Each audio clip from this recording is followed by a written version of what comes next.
साथियों नमस्कार, आप सभी लोगों का स्वागत है मेरे इस यूट्यूब चैनल पे जिसका नाम है डॉक्टर अरविंद GSRC।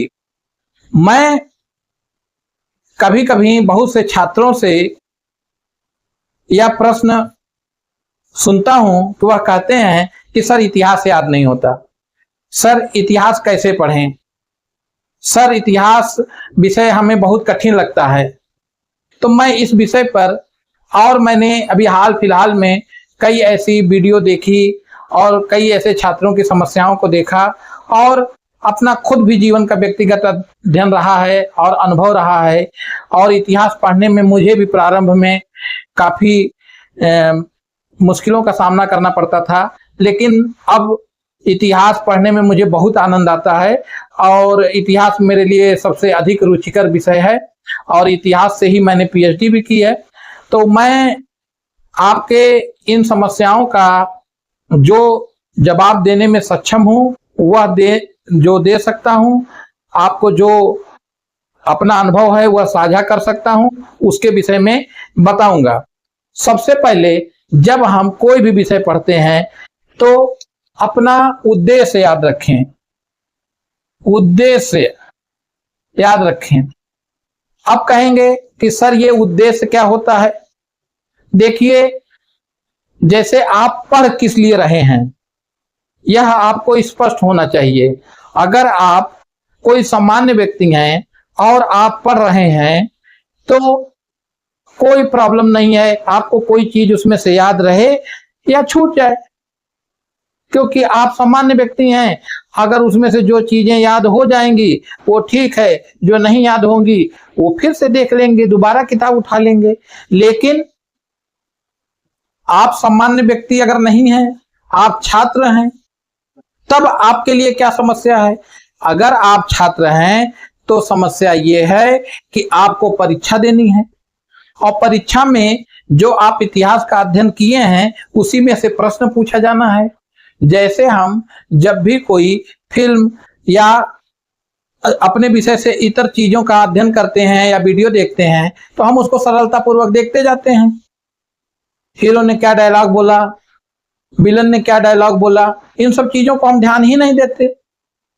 लेकिन अगर हम आपसे कह दें कि आप उसी वीडियो को देखिए और उस वीडियो को जब आप देख रहे होंगे तो मैं आपसे कहूं कि इसको ध्यान से देख लीजिए, जब यह वीडियो खत्म हो जाएगी तो मैं इसमें से आपसे 20 प्रश्न पूछूंगा। अब वह वीडियो अगर 1 घंटे की होगी तो आपके लिए वह 4 घंटे की हो जाएगी, क्योंकि अब आपको पूरा ध्यान देना पड़ेगा, क्योंकि आपको अब मस्तिष्क में एक विप्लव उत्पन्न हो गया कि न जाने कौन सी बात पूछ लें। हो सकता है पूछ लें कि ये बताओ कि जो हीरो ने डायलॉग बोला था वो कौन सा था, या फिर ये पूछ लें कि ये बताओ जिस कार से हीरो आया था वो किस ब्रांड की थी, या फिर ये पूछ लें कि जिस बंगले में हीरो गया था उसमें डोरबेल लगी थी कि नहीं लगी थी, या फिर ये पूछ लें कि हीरो जब बाथरूम में गया और स्नान कर रहा था तो वहां गीजर था कि नहीं था, या फिर ये पूछ लें कि हीरो के रूम में AC था कि नहीं था। इस तरीके से बहुत से सवाल पूछे जा सकते हैं एक फिल्म के विषय में। लेकिन अगर आपको सही सवालों के उत्तर तक पहुंचना है, आपको सही सवालों को जानना है और सही तरीके से वीडियो को या किसी किताब का अध्ययन करना है, तो सबसे पहले आपको उद्देश्य क्लियर होने चाहिए। और उद्देश्य क्या है? उद्देश्य दोनों क्लियर होने चाहिए। एक उद्देश्य जो आपका उद्देश्य है वो क्लियर होना चाहिए, और एक जो परीक्षा ले रहा है उसका क्या उद्देश्य है ये क्लियर होना चाहिए। जैसे आपका उद्देश्य है कि आपको इतिहास सिर्फ GS के तौर पे याद रहना चाहिए, तो अगर आप इतिहास सिर्फ GS के लिए पढ़ रहे हैं, जनरल स्टडी के लिए पढ़ रहे हैं, तो आपसे बहुत गंभीर प्रश्न के उत्तर की अपेक्षा नहीं की जाती है, आपसे सामान्य प्रश्न के उत्तर की अपेक्षा की जाती है। यह बात आप जान गए। लेकिन अगर आप इतिहास सिविल की तैयारी के लिए पढ़ रहे हैं, असिस्टेंट प्रोफेसर के लिए पढ़ रहे हैं, नेट जेआरएफ के लिए पढ़ रहे हैं, तो आपसे बहुत डीप क्वेश्चन पूछे जा सकते हैं, बहुत गंभीर प्रश्न भी पूछे जा सकते हैं। और एक बात और कह देना चाहेंगे, क्योंकि अब प्रतियोगिता दिन पे दिन अधिक हो रही है और इतनी अधिक हो गई है कि अगर आपको लग रहा है कि आप सामान्य प्रश्नों के माध्यम से उस प्रतियोगिता में विजय प्राप्त कर पाएंगे, तो यह कथन सत्य है कि आपको अधिकतर सामान्य प्रश्न लड़ाई में, प्रतियोगिता में बनाए रखेंगे। लेकिन प्रतियोगिता और परीक्षा को जो उत्तीर्ण कराने वाले प्रश्न हैं वह होते हैं गंभीर प्रश्न, डीप क्वेश्चन, जिनको आप सही करेंगे और तब आप उत्तीर्ण होंगे। जो सच है वह सच है, और सच यही है कि आपको डीप अध्ययन करना पड़ेगा। अब आपको अपने जो इस भी परीक्षा की तैयारी करते हैं उसके स्तर को देखना है कि उसमें किस स्तर के प्रश्न पूछे जाते हैं। और चूंकि प्रतियोगिता बहुत ज्यादा है तो इसलिए मौका मिले तो अध्ययन कर लेना चाहिए, थोड़ा अच्छा ही अध्ययन करना चाहिए।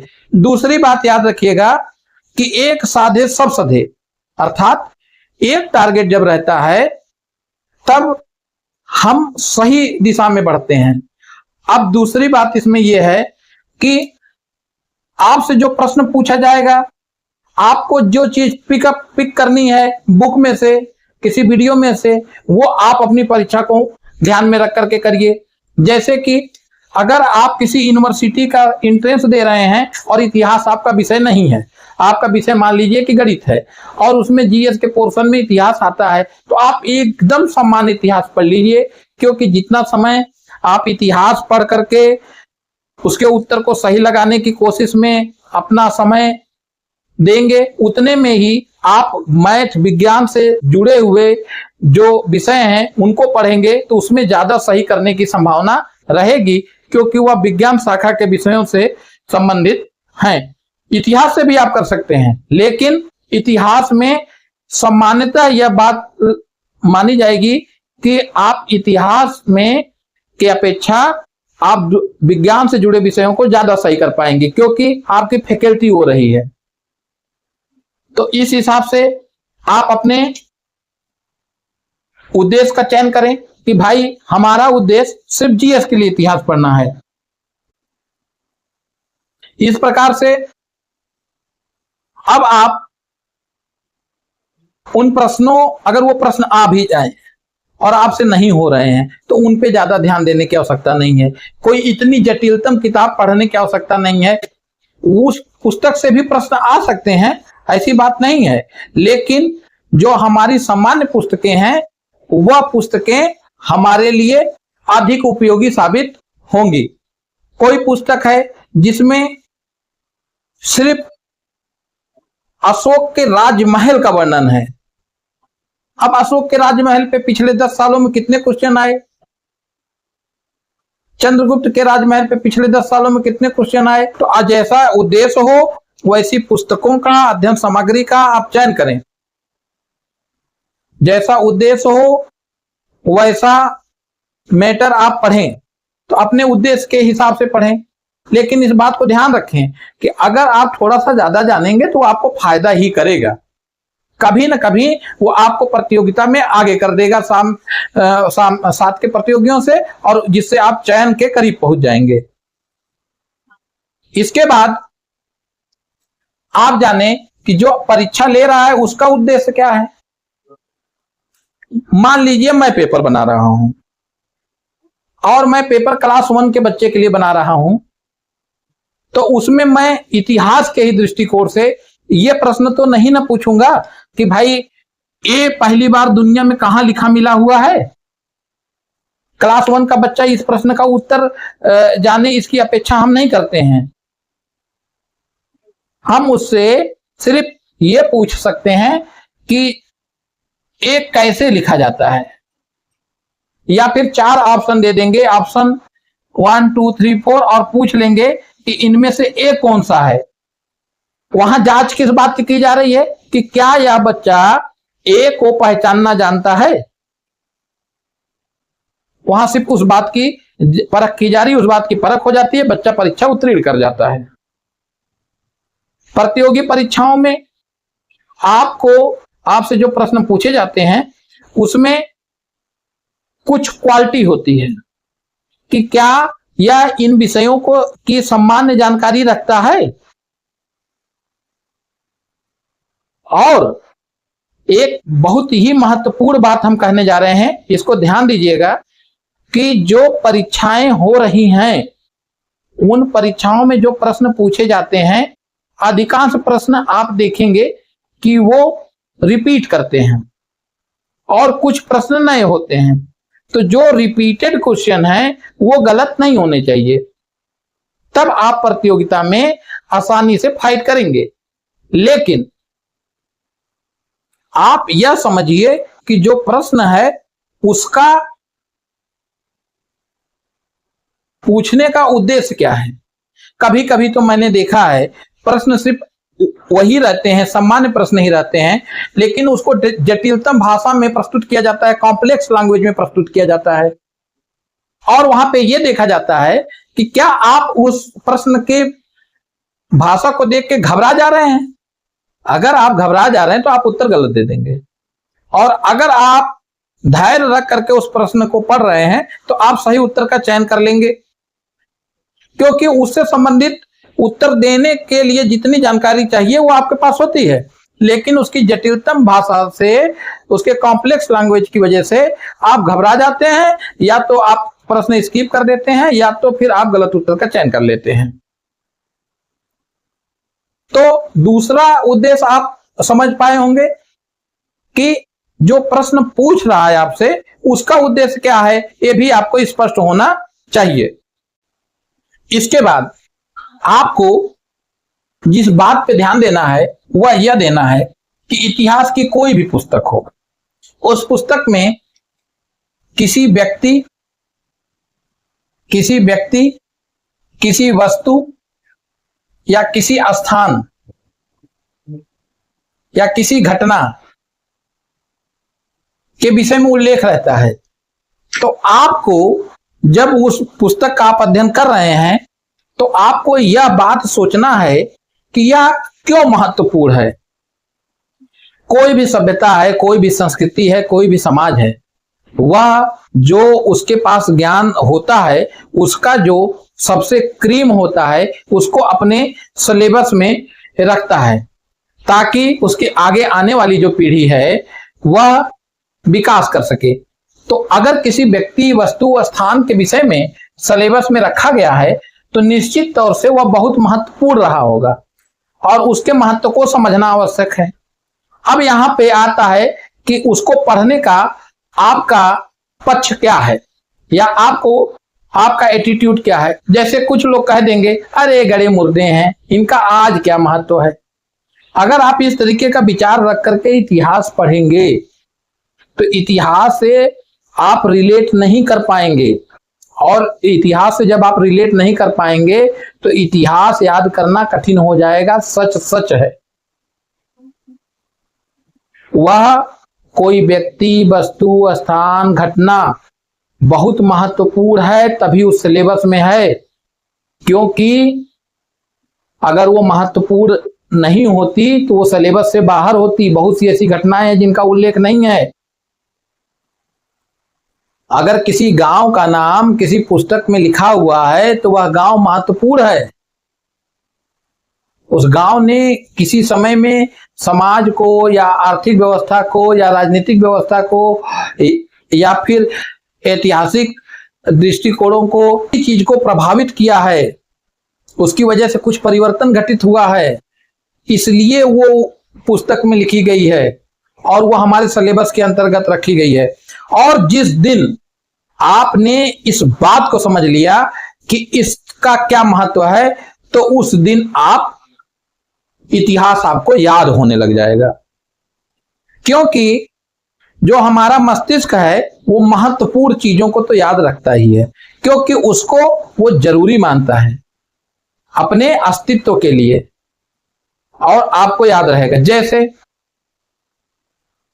अगर हमको कोई संबंध पढ़ाया जाता है, कोई संबंध बताया जाता है, तो हमको लगता है इस संबंध की क्या जरूरत है, हम कुछ भी उसके विषय में लेके एक नीरस भाव आता है। उसमें यह बताने का भाव निहित है कि देखिए हमारे जो पूर्वज थे, हमारे जो प्राचीन काल के लोग थे, उन्होंने भी अपना कैलेंडर बनाने की कोशिश की, उन्होंने भी अपना कैलेंडर चलाने की कोशिश की, और कैलेंडर उन्हीं का चला जिनके पास सत्ता थी, जिनके पास शक्ति थी। आज हमारे देश में जो कैलेंडर चल रहा है वो हमारे देश की सरकार ने उसको रिकमेंड किया है, हमारे देश की सरकार ने उसको मान्यता दी है, तब चल रहा है। इसी तरीके से हर एक चीज जो आपके पुस्तक में लिखी गई है वह महत्वपूर्ण है, उसका अपने आप में महत्व है। दूसरी बात, आप ये सोचें, व्यक्ति वस्तु स्थान के महत्व को आप समझ लिए, आपको ये भी ध्यान रखना पड़ेगा कि उसका वर्तमान में क्या महत्व है,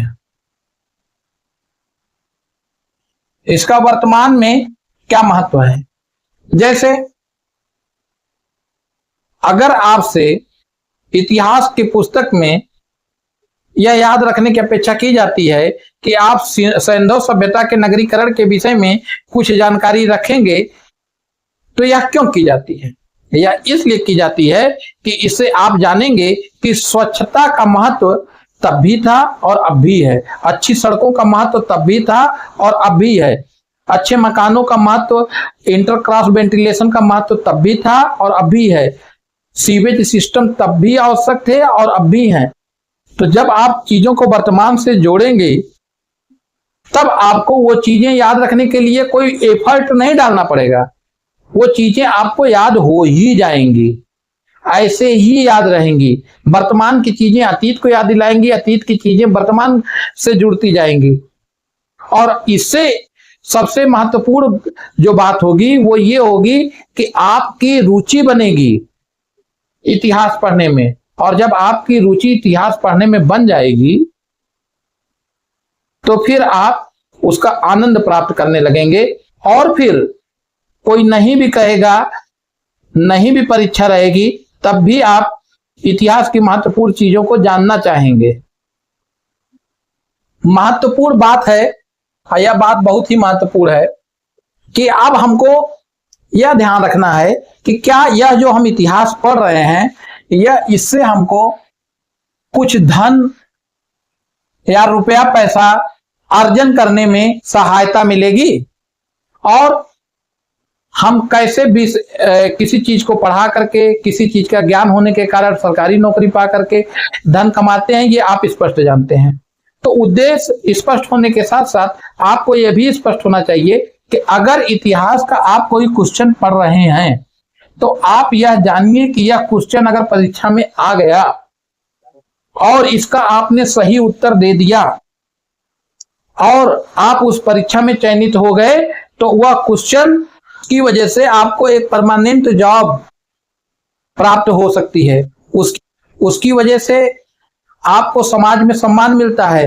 तो ये जो क्वेश्चन है जिसका आप सही उत्तर दे करके चयन प्राप्त कर रहे हैं, उस क्वेश्चन के महत्व को समझिए।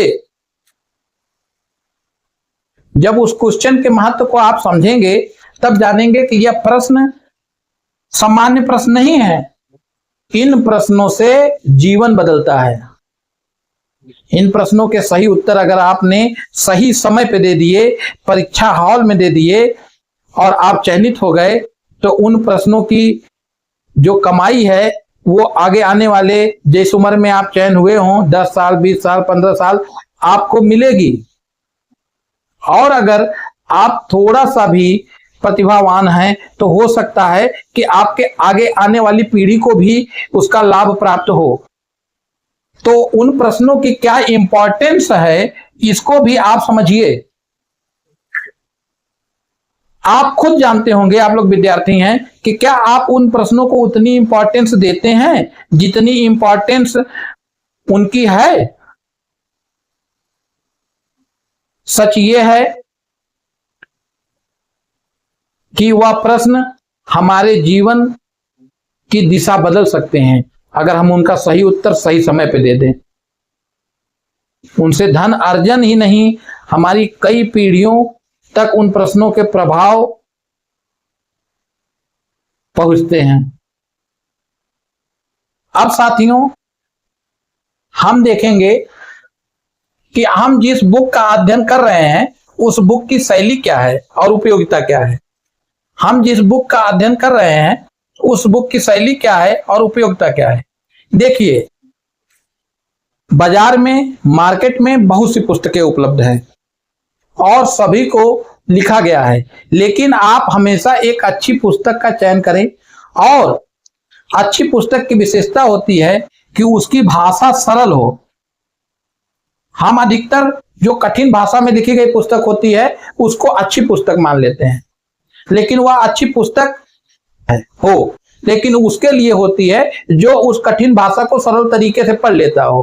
अगर हमको भाषा पढ़ने में ही सारा हमारा एफर्ट खत्म हो जा रहा है तो हम पढ़ेंगे क्या। दूसरी बात, उस पुस्तक में जो आपको आवश्यकता है वह विषय हो।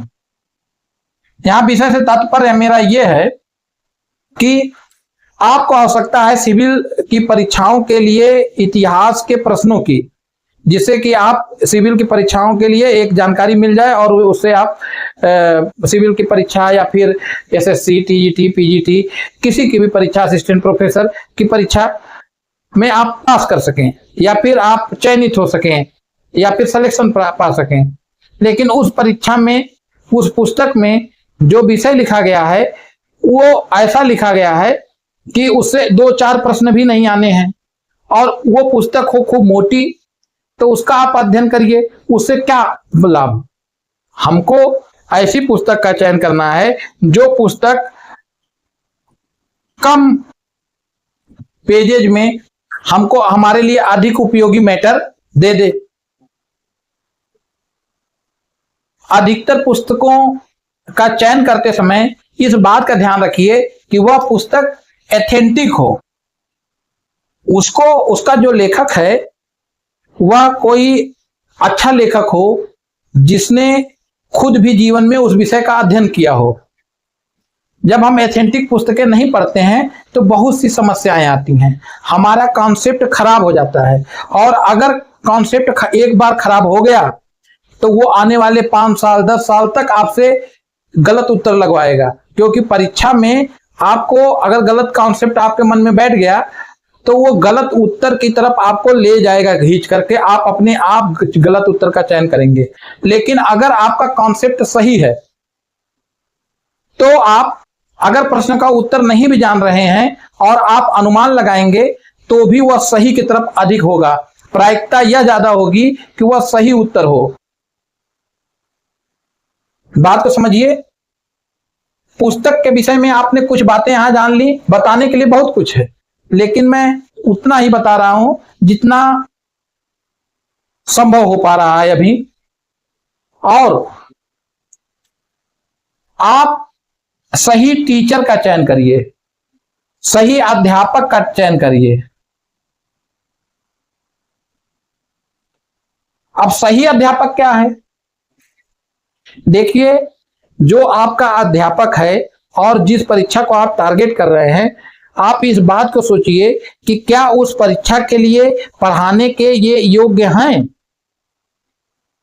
कहीं ऐसा तो नहीं कि वो पढ़ाने में लापरवाही करते हैं। अब सही टीचर का अगर आपने चयन कर लिया तो आप समझिए कि आप सिलेक्शन के बहुत करीब पहुंच जाएंगे। इसका हम उदाहरण बताते हैं। मैं कोचिंग का नाम नहीं बताऊंगा, मैं खुद पढ़ रहा था एक बार, और मैं चूंकि इतिहास का तो मैं तैयार हूं ही, और उसके बाद में जीएस के लिए मैंने एक जगह कोचिंग में एडमिशन लिया था।